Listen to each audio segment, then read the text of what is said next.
你还好吗？你还好吗？完蛋！现场有一个男人是我的命定之人。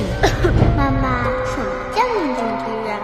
我们家族的女生都背负着一个诅咒，遇到命定之人就会不停的咳嗽，而这个诅咒只有这个命定之人才能够解开。我懂了，就像睡美人只有我死才能唤醒一样，那我岂不就是童话里的公主吗？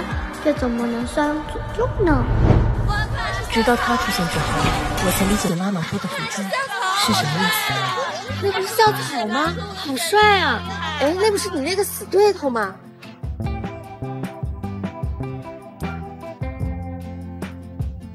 他居然和校草认识，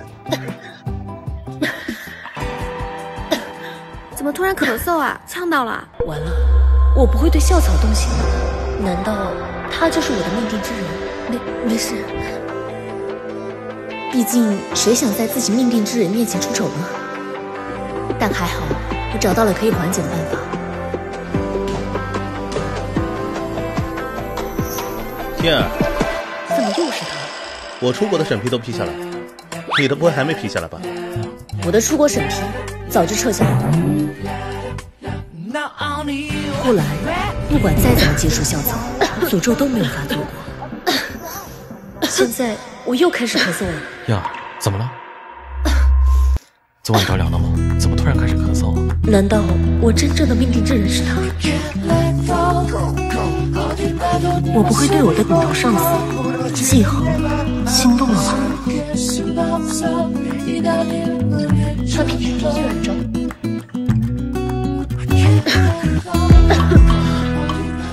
这么多年没见，见我第一面就这么激动？哦，这位是我们公司新来的业务部总经理。怎么了？你们认识？何时认识？不认识。但无论这个人是谁，都不会是这个处处和我作对的江时旭。我有一个家族诅咒。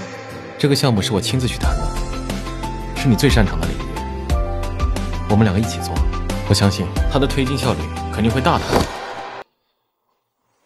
你谈的项目确实燕儿最擅长的领域，怎么白嫖劳动力啊？不如进我的项目，让我看看这些年你退步了没有。遇到命定之人就会止不住的咳嗽。志趣相投的工作苦难，水火不容的死对头。命定之人当然是他。对不起。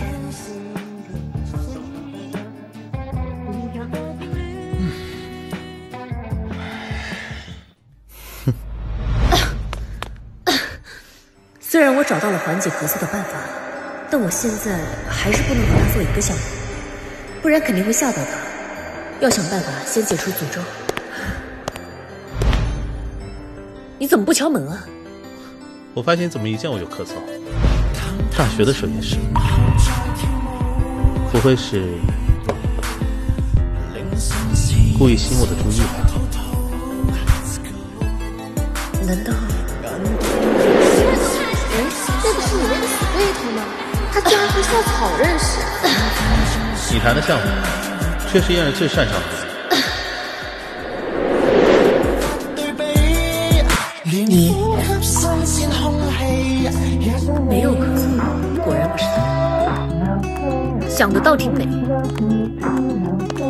下次进我办公室再也不敲门，别怪我对你不客气。好好，我马上走。记得吃药。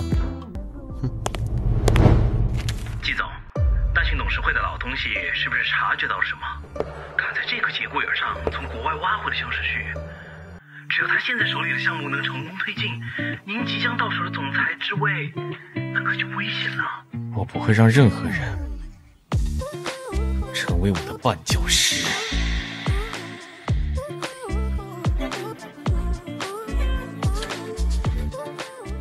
谁能想到，都21世纪了，还能有科学解释不了的事情？家族诅咒，碰到命定之人就会忍不住的咳嗽，而这个人偏偏是我的顶头上司。在找到解除诅咒的办法之前，我还是离他远一点为好。严总监，明天季总召开年终复盘会，明天帮我请病假吧。重点，我记得妈妈给过我一本家族秘籍，上面写着解除诅咒的办法。哎，在这儿。命定之人。严总监，季总安排了人看病，应该快到了。什么？完了完了，这哪里像一个生病的脸？我得赶紧补救一下。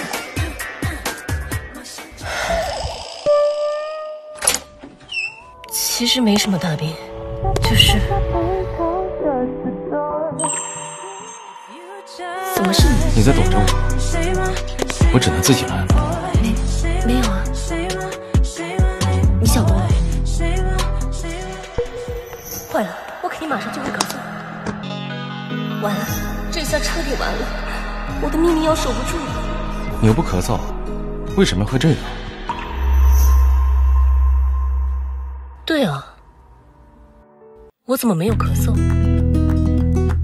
难道大学的时候，他处处给我作对，不管什么都要和我整理关系，才让我误以为自己和大家一样都喜欢跳舞，忽略了每次咳嗽都在我旁边。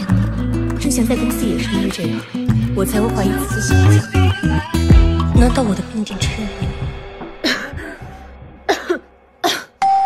燕儿，我来看你了。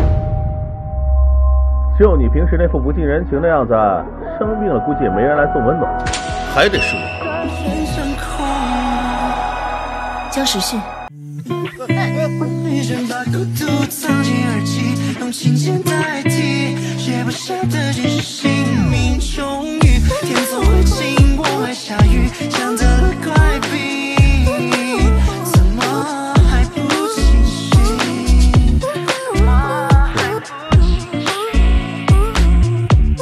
我有个家族诅咒，遇到命定之人就会咳嗽不止。还得是我，也只有命定之人的真爱之吻可以解除诅咒，但这个人是和我做了10年死对头的他。昨天你对我，昨天那是个意外。燕儿，他一向嘴里没一句真话，对他动心可不是件好事。如果有第3个人知道昨天的事情，我喜欢你，燕儿。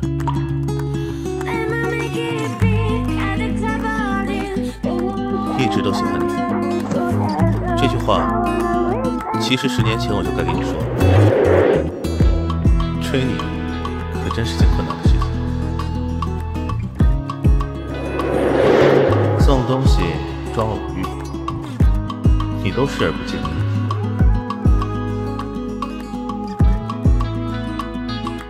1个学期过去，你连我的名字都记不住，更别说脸了。直到有一次，我的成绩超过你，你居然主动来找我。你就是那个超越我，成为第1名的江时训。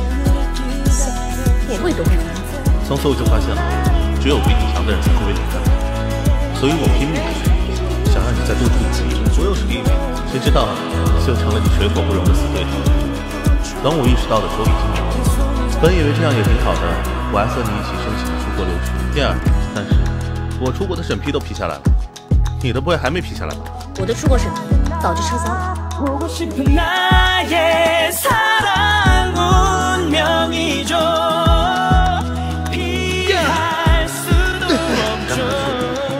老袁叫我们去签字，催好久了。什么？你不出国了？对不起啊，老师。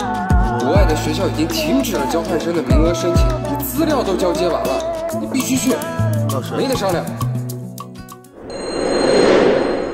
我出国后，我家里也跟着居家搬迁，绊住了我的脚，直到现在才有机会回国。怪不得后来我咳嗽的症状消失了。所以，能不能给我个机会？嗨，你就是那个超越我，成为第1名的江时训。我又是第1名。呀！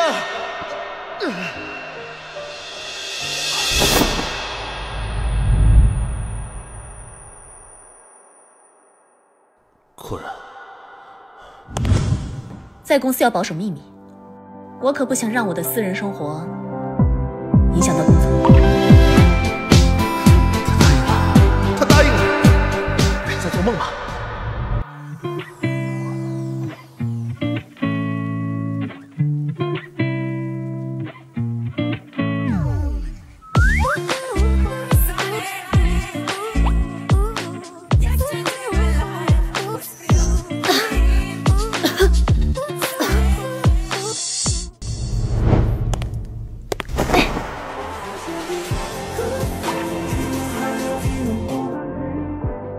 这是在公司，你干嘛？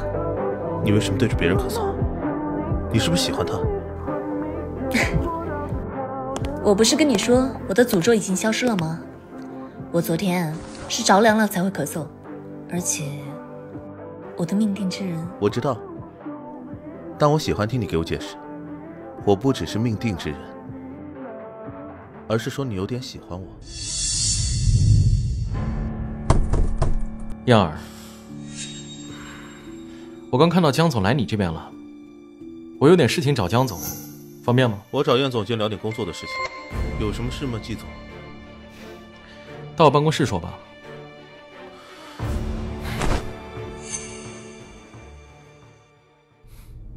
放心。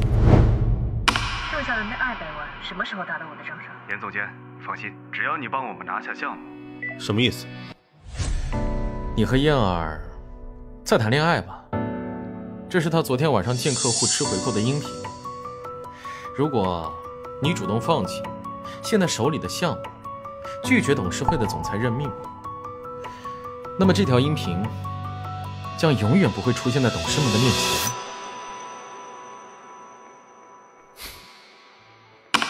一个女人而已，季总未免把她的分量想得太重了吧？被心爱之人背叛后，你会怎么做？燕总监靠山找得挺快，刚离开我的项目，就进了季总的项目。人嘛，不能在一棵歪脖子树上吊死，你说是不是，江总？江总下午的董事会准备的怎么样了？我可是很期待你的表现的。自从上次江总说燕总盗窃自己的机密文件，燕总监就投靠了季总，公司这局势越来越严峻了。石旭，自从你进入公司后，公司的业绩增长很明显，后胜可畏。这都是大家共同努力的结果。这个总裁之位，不如大家先来看一看这份文件吧。燕儿，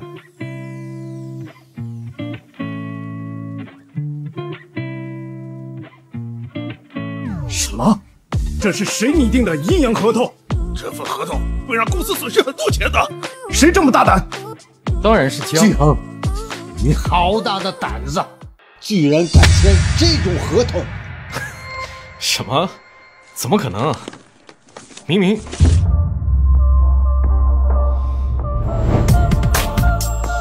背叛我从来都没有投靠过你，何来背叛一说？一个女人而已，季总未免把她的分量想得太重了。是谁动了我办公室里面的机密文件？我会追责到底。重点搜一下燕总监的办公室，他最近去我办公室四处摸索。江总好手段，前一秒还是温柔情人，后一秒就可以为了自己的利益弃家人于不顾。你就不怕燕儿来帮我？弃子而已。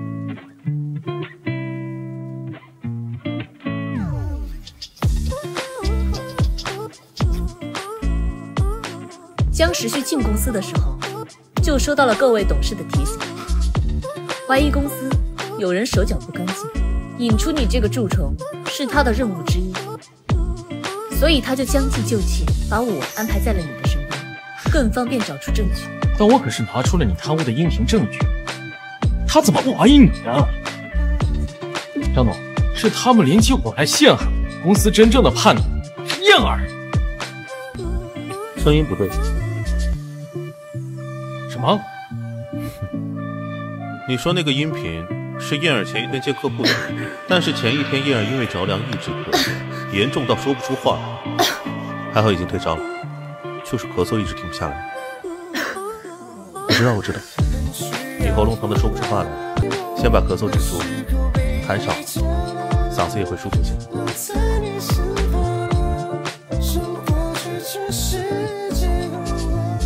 第二天他嗓子好多了，这才没被你发现异样。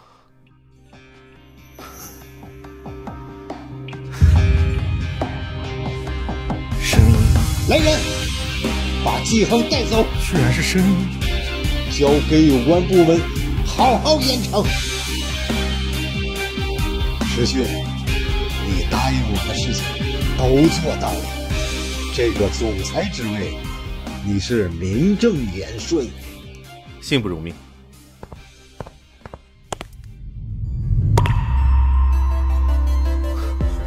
终于不用再和你演敌人了，这之后他们都知道我们在一起了。我能不能经过这段时间，我发现跟你当死对头比跟你谈恋爱有意思多了。什么？